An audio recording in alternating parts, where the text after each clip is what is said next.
I say the most important thing to have in place is have something new, whether that's new music or a new video, or you're going on tour, or maybe you're not going on tour, but you just have a ton of like local shows or gigs that you're doing. Whatever it may be, have something happening for you as an artist.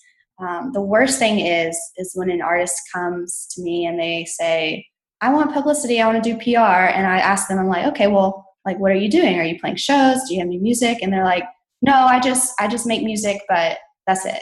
And I'm just like, I need something to pitch. Your publicist needs something to talk about. Welcome to the Female Entrepreneur Musician Podcast with Bree Noble. Bree is a musician, entrepreneur, speaker, and founder of Women of Substance Music Radio and Podcast. Bree's interviews with successful female musicians and industry pros are both inspirational and informational. She also answers your questions about the music business. Bree is on a mission to help you create great music, connect with your fans, and grow your business, and to truly become a female entrepreneur musician. Hey, this is Bree Noble, and you are tuned in to the Female Entrepreneur Musician Podcast, where we talk about making great music, connecting with your audience, and growing your business.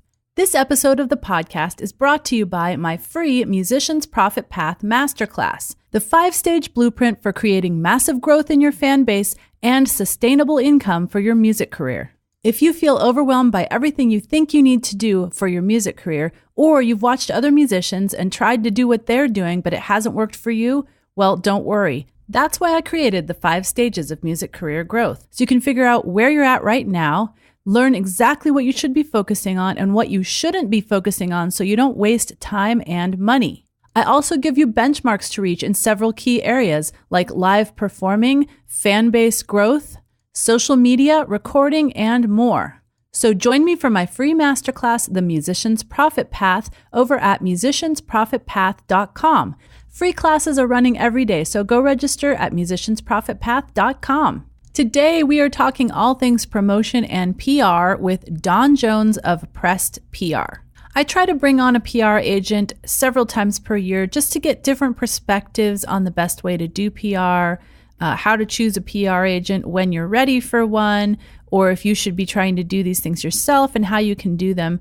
I have my opinions on that, and we talk about it in my interview with Dawn, but it's just really helpful to get the perspective from a PR agent themselves so you can know kind of what you should be looking for and why you would want to use a PR agent. So we talk about all things press, all things promoting your tours and promoting your releases, how to get the attention of press, everything you need to know. So here is a little bit about my guest, Dawn Jones. Dawn Jones is the founder of Pressed PR, a promotions and public relations company that exclusively represents independent artists. Her experience as an independent musician herself has helped her to understand the business behind music and how that affects your path in the music industry. Dawn believes that intentional and personal public relations will take you far as an artist and strives to help artists to learn how to implement effective marketing strategies for their brand and music. So here is my interview with Dawn Jones. So that's a little bit about Dawn Jones. So Dawn, is there anything about you that's maybe a little bit interesting, quirky, unique, that's not in your bio that you think our listeners should know? Well, currently I am living the dream in Hawaii. My husband is stationed here in the military, so we're loving island life. But yeah, I love playing music as well. I don't just do PR. I play the fiddle, and I've played in several bands and do a lot in that world. So it's really easy for me to relate to all the musicians I work with because I'm a musician too. So it's a lot of fun, and it's what I like to do in my spare time. That's really cool. And I love that you live in Hawaii. Yeah. So where in Hawaii? Oh, I'm on Oahu. We're living in Kailua for a little while. So yeah, it's beautiful. Nice. So tell us a little bit about how you got started in music, and then kind of from there, how you moved into PR. Yeah, so I got started in music really as a kid. My family, we grew up with horses, and we did a lot of horse shows and things like that. And I remember this one particular horse show that we went to, they had this band come and perform for all the competitors after the show. And they had a fiddle player. And that's kind of where I discovered the fiddle and realized that I wanted to play, and really started my interest in music was there. And I told my dad, I was like, I really want to play the fiddle. And of course, my dad was like, well, why don't you learn the piano first? So I ended up taking piano for a long time and finally started playing fiddle when I was about 13. And yeah, from there, I fell in love with the craft and the art of it. And I got really involved with FFA. I don't know if you're familiar with that program. Yeah, we have that at our high school. Yeah, so I got really involved with that in high school. And our program had a string band. They don't have it in every state, but in ours they did. And it just taught me, that's where I learned about what it's like to be in a band and what it's like to play with other people and not just in your bedroom. And I learned a lot of musicianship and skills from my experience playing with that band. That's cool. And in what state did you grow up? Alabama. Okay. So yeah, they have a really cool string band program there in the FFA. And the FFA gave us a lot of opportunities to perform for large crowds, which just, was like the music bug bit me then totally. When you get in front of a big crowd and you get that adrenaline going. And we just had some really cool experiences opening up for like country artists like Sarah Evans and Rodney Atkins. And when you're in that environment, it's just crazy, this crazy feeling that you get being on stage. And once you feel it once, you can't go back. That is so true. So that's kind of, that's kind of how I got the bug for the music industry. And from that point, I knew I wanted to work in the music industry, but I wasn't quite sure how. I think like every artist or musician, I kind of envisioned myself performing. But as I was in college and going through a music business program, I saw all these other opportunities and kind of fell in love with PR. I did a lot of other things. I did session work and performing and gigging and touring and, all of the stuff that goes with being a musician that you typically think of. But I also got to explore a little bit more of the business side. I interned for a band while in college for 3 years. And I learned a lot of hands-on experience about publicity and promotions and their tour support. They were very actively touring, and so I did a lot of promotional work for them. And that's kind of how I fell into the PR side of things. And so after college, I figured that's more of what I wanted to do, was focus on that and, continue my musicianship on the side. But I just fell in love with the business aspect and, the business mind of working in PR, but also getting to be super hands-on with music at the same time. Now, when you were interning with the band, did they like teach you the ropes, or were they kind of like, we don't know how to do PR, we're bringing you in and you figure it out? They knew a lot. They were very DIY musicians and had done most of the work to get to where they were at the time themselves. And they also had an institute where they taught other musicians. So they were very experienced, so to speak, in the industry. And they taught me a lot. They just didn't have the time to do it. And so that's kind of where I came in, and they were like, we need you to do this because we're so busy touring that we don't have time. So they kind of taught me the ropes of the general aspects of promotions and publicity. And of course, I studied it in school as well. Once I knew that I was interested in that, I started taking more courses to really learn in depth. But they were so helpful in helping me get started on that path for sure. That's cool. It's really cool that you got some hands-on experience with a band who'd actually been doing it before. A lot of people just get that schooling and then they're like thrown out into the real world and trying to figure out how this actually applies to the real world, right? And it's so different. It's just so different. I feel like, honestly, I use more of what I learned hands-on in my day-to-day business than I do. School is great for teaching me the basics and for teaching me, the rules and the formats and all of those things. But I feel like most of my experience and knowledge just comes from having experienced it firsthand. Yeah, I think that's true about a lot of things. Yeah, totally. So I'm wondering if you have any stories, like either from working with that band or helping other artists build their fan base and their career that could kind of inspire our listeners, some cool things that you did, with maybe helping them find their audience, or how to get, how they got listeners, or, how to target the right people, that kind of thing. Yeah, totally. What's really cool about PR is that it kind of encompasses everything that you just said. Mm-hmm. It's a little bit of branding, it's a little bit of marketing, it's a little bit of promotions, and it's all wrapped up into this one package that people call PR, public relations.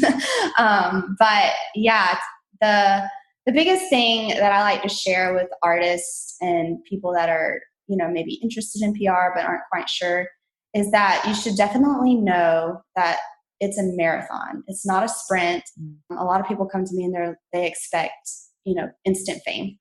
And it's definitely not that. It's definitely building a buzz over time, and that leads to greater opportunities. The people that I've been working with since the start of my business, it's just so cool to get to see them grow as artists and performers and get bigger and bigger opportunities. I have a band that I worked with that they got listed in this big festival that they've been trying to get in for a couple years. And, they've had a lot of PR over the last year that has helped them kind of get noticed by the area that they're in and create that buzz. And they were finally able to land that festival. So they're super excited. And some other artists I know are opening up for people that they've admired for a long time. And it's just because people are talking about them now and hearing about the music and the things they're doing.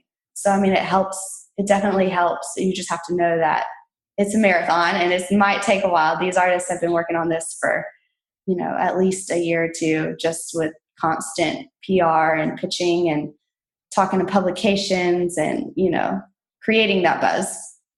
I think that's a really good point. And, people tend to think like, I should be able to build this so quickly. But I mean, if you look at traditional businesses, it takes years to build a stable business. And somehow musicians think that they can just become a household name in 90 days. And I think it's because when you discover a new up and coming artist that seems to have hit it big, all you see is, them making it and them hitting it big. You don't see the years of work that went into it before. And a lot of people miss out on that and don't know that process or don't realize that that's what they have to put in to get to that point that they're seeing all these other artists at. So yeah, it's definitely, I try to harp on that to everyone that comes to me. I'm just like, you have to understand that it's a marathon and that you have to be in it, for the long haul and be willing to put in those hours and that time. Yeah, I totally agree. So if an artist is looking to get PR and thinking about maybe hiring you, what should they have in place before they even come to you and think about doing a campaign? That's such a good question. They should definitely, I say the most important thing to have in place is have something new, whether that's new music or a new video, or you're going on tour, or maybe you're not going on tour, but you just have a ton of local shows or gigs that you're doing. Whatever it may be, have something happening for you as an artist. The worst thing is when an artist comes to me and they say, I want publicity, I want to do PR. And I ask them, I'm like, okay, well, what are you doing? Are you playing shows? Do you have new music? And they're like, no, I just make music, but that's it. And I'm just like, I need something to pitch. Your publicist needs something to talk about. They can't just talk, because these media outlets and publications, they literally get thousands of emails a day from artists that are the same as you are. And so it's so important to have something that makes you stand out. And if you don't have anything going on as an artist, then you're just going to get bypassed by all these publications, no matter how hard your publicist will pitch you. So I think the most important thing is having something going on with your music career.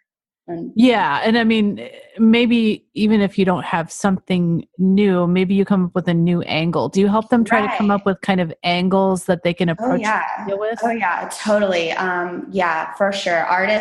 I have some artists that have been with me for quite a while, and it seems like they don't always have something new, but we come up with a new angle because they're still touring and performing.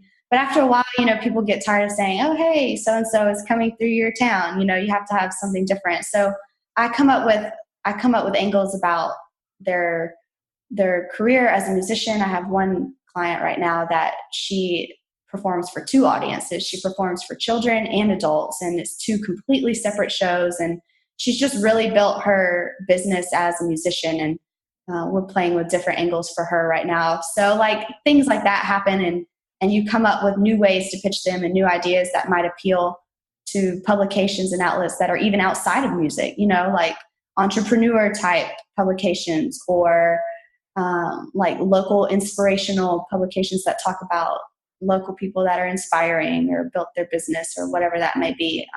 Being an artist is a business too. So, you can definitely pitch it on a multitude of platforms. Yeah, for sure. And so do you encourage them to like start locally and move out from there? Because I see some artists coming in and like, well, I don't want to pay for PR unless I'm going to get into, CCM magazine or Songwriter magazine or something big. Yeah. Yeah, I see that a lot too. But I definitely, just from my experience and what I've seen being in the industry and talking to people and being a musician and all of the experience I've had, starting out local seems to be the best way to go, just because it's a process. It's not like you can't just pitch yourself unless you're just this over the top, like super powerful artist that everyone notices immediately, which never happens.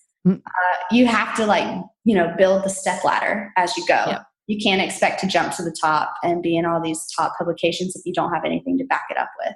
Yeah. And I think too, like if you did get those, it would probably be wasted because you wouldn't be ready. Like doing a lot of interviews is really good practice for the more, the bigger ones. Oh yeah. You would be so nervous if you just jumped straight into one of those, but yeah, totally. And local publications, they may already know you from being around town, things like that. And so they're more willing to be the first ones to write about you.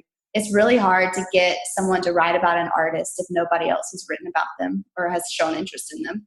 That's true. So, you got to be kind of find the first person. Right. And I've heard that a lot, like with me, with my Women of Substance radio, I've had people come to me and say, you're the first person that took a chance on me. You're the first person that played my music. And now I'm doing X, Y, and Z. And I'm like, yes, that's so great.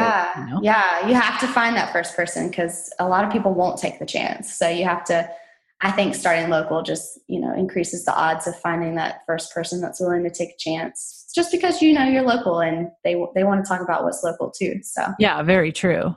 Yeah. So I recently brought someone in for my audience to have a branding workshop. And I found that wow, this was a hot topic. This is something that artists really struggle with because I struggled with it when I was an artist.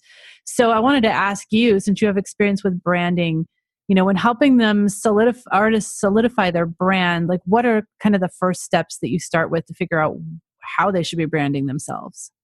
I think the first thing that you should just keep in mind over the entire branding process is to make sure that your branding is cohesive. And when I say that, I mean make sure it's cohesive across all platforms, that you're putting out the same image, that everything flows seamlessly.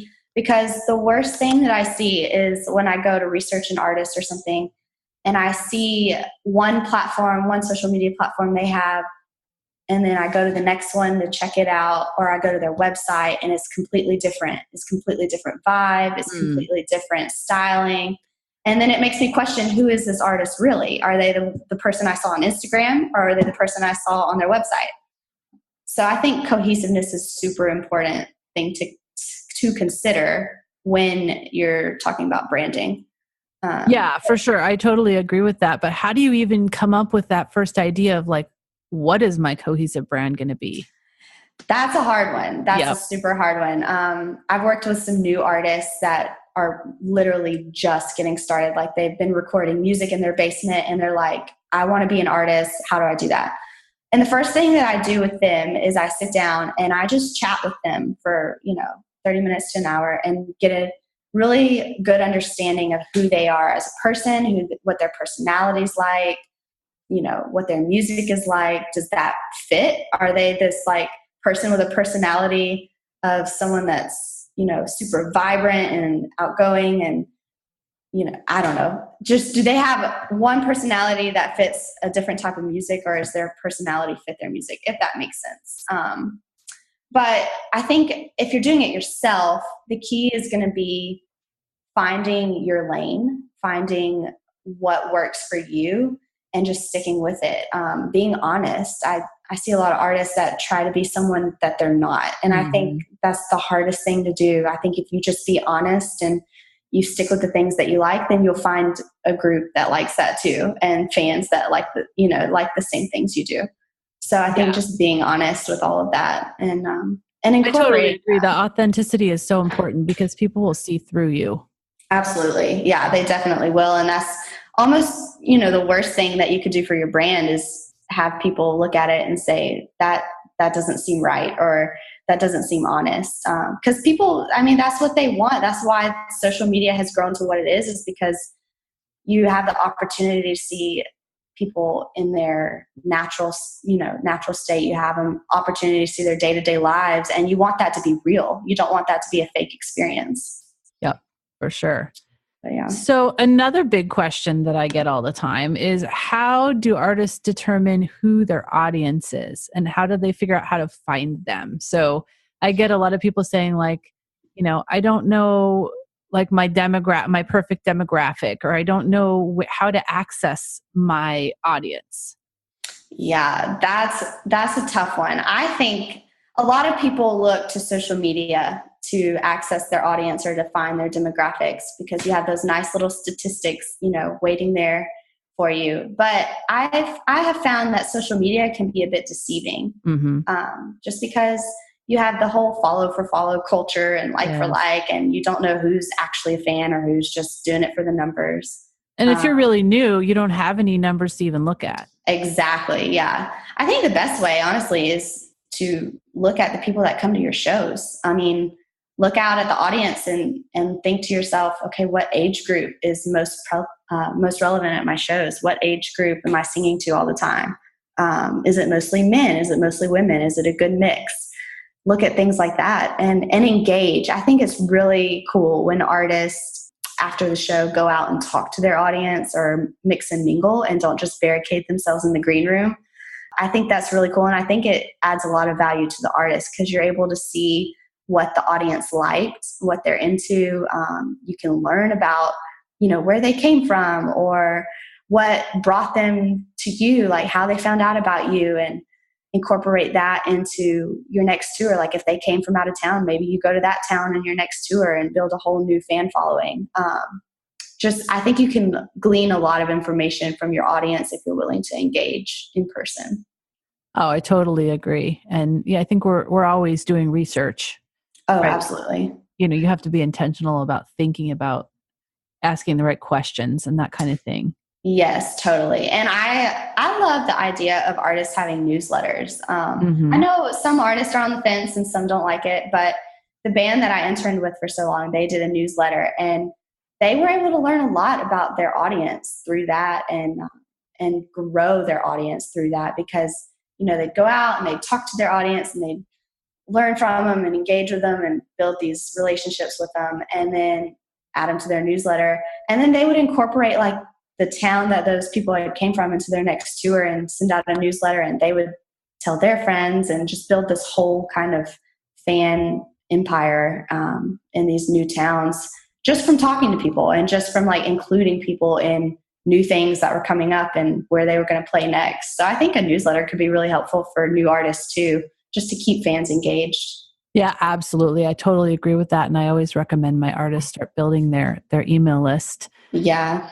So let me ask you this. This is a little bit of a tricky topic. And I know that you got started helping a touring band and all that. But I think nowadays, some artists think that they can just like do their thing and go online and be able to just get fans and sell their music online and never have to set foot on a stage. And then you can just get them PR and all these fans will come to them and they'll never even have to perform. What do you think about that? I don't think that's true at all. You're right. People do think that. And I have had people come to me that say, we've got this music, but we don't perform, we don't gig. And I'm like, okay, well, you need to start. Just because it's all about that it kind of goes back to the last question. It's all about building that authentic relationship. If you're not performing or touring, the interest in your music is honestly going to die down. That new song isn't going to be so new in 3 weeks. There's going to be another new song, and people are just going to lose interest. I think touring keeps you relevant. I think that's what keeps you in people's minds. It gives them something new from you to look forward to, because your performance live might be different from what's recorded, and they might really like that. Your energy live. I think touring is one of the key elements of being an artist, and is so important to stay relevant. I so agree. And I think it just helps us remember why we love music. Like you were saying, Absolutely. that first experience of like being on a major stage, like you're hooked, right? Yes, absolutely. Like honestly, I don't understand how, if you're not getting that feeling and you're not performing, I love making music in my bedroom too, but it's the feeling that I get on stage that is what keeps me going after it, is what keeps me making music. That feeling is just, as an artist, there's nothing better. And I so agree. And the music industry is not easy. So you need something to keep pushing you and keep you going. And I think that feeling, that connection that you have with a live audience is one of those things. You definitely do. You need those good vibes to keep you pushing for the next thing. Yep, I know. So on that note, like as far as touring, how can PR help you like even amplify what you're doing on a tour? I think it goes back to that saying that you hear, if a tree falls in the forest and no one is around to hear it, did it really fall? I think it's the same thing with PR and touring. If you go out and you perform, but there's no one at your shows, does it even matter that you performed? Because you didn't have an audience. And PR is honestly what gets you that audience. If you're promoting your shows in any way, you're already doing PR. It's just creating that buzz and making people aware. Hey, I'm playing a show in so-and-so town, come see it.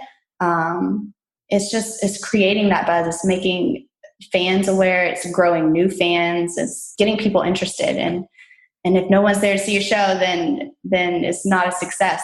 You want people there to see your show. So PR is what helps you get that. That's for sure. We definitely want people there. Do you think that traditional PR gets people to shows nowadays, like newspaper articles and radio interviews? I think in a sense, I think it can really bolster the numbers, and as far as creating interest. I know for a fact that when I read an article in my local paper or local publication about somebody that's performing at my favorite venue that I may have not heard of, I always read the article and I think to myself, oh, does that sound like someone I might be interested in? And there's been a few times where I've gone and checked out a new band at my favorite venue and really liked what they were doing and, became a fan just from that one performance. So I think it can really help you grow interest from people that may have never heard of you, especially if you're going to a town that's got a favorite venue like my town does, and that people follow the venue and know that they put on quality acts and performances, then they'll already be interested. They just need to learn more about you to see if they're interested in your act specifically. So yeah, I think it can really help. But also what I tell my artists is that event promotion is super helpful. And a lot of people forget that promotion is a part of PR. They think of PR as just, publicity and pitching and press. Right. But promotion and marketing is also a part of that. And just like making sure your event is listed in event calendars and that people are aware of it, it plays a huge role as well. Yeah, definitely. I totally agree. Whenever I am visiting a town, I'm always looking in those places. Like, is there some cool band I could check out while I'm here? Oh yeah, totally. Yeah, I do the same thing. Yeah, it's a great tool to use. Now, I asked this question of everybody that comes on the show. So do you have any resources that you can recommend, whether it's like for music business, music writing, even like self-development, books, blogs, podcasts, anything that you would recommend that has really helped you kind of stay up with the pulse of the music industry and be a better musician and a better business person? Yeah, totally. I follow several blogs and podcasts and things of that nature to learn about music industry and business and entrepreneurship. One of my favorites is actually a friend of mine. She started a blog called The Crafty Musician. I don't know if you've heard of it, but it sounds really familiar. Yeah, it's really focused towards DIY musicians. So like musicians that are plugging away and doing it themselves, doing everything themselves. And she has lots of great interviews and articles about different ways to boost your business as an artist and she does it herself. So, she has lots of experience in talking about the ways that she has grown as an artist and has grown her business as an artist. So that's definitely a site to check out, The Crafty Musician. And also, I have recently fallen in love with this book called Girl Code. I don't know, have you heard of it? I have not heard of it. Oh my gosh, it is the best book. I actually heard of it listening to another podcast that I listen to a lot. And they were talking about this book. And so I checked it out. And it turns out the author was actually in the music business. She worked in recording and producing and was hands-on deep in the music business. And she's taken her experience and she really focuses on female entrepreneurs and talking about how women can build each other up and how there's enough success to go around that it shouldn't be tearing each other down, and just being an entrepreneur and the interesting things that you face.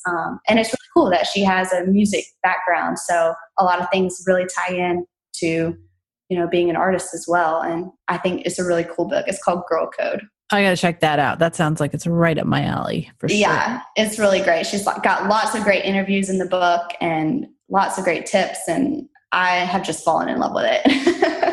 Cool. I always love it when someone brings up a new resource that I haven't heard from, because everybody's like, the Artist Way and all the normal, all the good ones. Yeah. But no, it's great when I hear of a new one. So thank you for that. Yeah, absolutely. So can you let our listeners know how they can get in touch with you if they want to, potentially hire you for a campaign or just connect with you online? Sure. My website is www.pressedfreshpr.com. And that's got all of our information. It's got ways to get in touch with me, email, contact form, the packages and services we offer, a little bit about the company and the background of how it got started, videos, all kinds of stuff that you can find there. Frequently asked questions are a popular one, just all kinds of good information. And then social media, I'm at Pressed Fresh PR on all social media. So be sure to check those out too. Hey, you got all of them. And it's Pressed, Pressed, right? Pressed. Yes, that is correct. PR. Thank you so much, Dawn. This has really been helpful. I love talking to PR people that are on the ground, with bands, and all your experience really working directly with bands and artists and how they can, really get their message out there and get their music out there. So thank you so much for all of the expertise that you shared today. Absolutely. Thanks for having me. I really enjoyed talking to you as well. Now go out and make great music, connect with your fans, and grow your business. Female Entrepreneur Musician has been brought to you by FEM178.com and FemaleMusicianAcademy.com. With editing by Jen Eads of 317 Sound Design and music by Stella Ronson.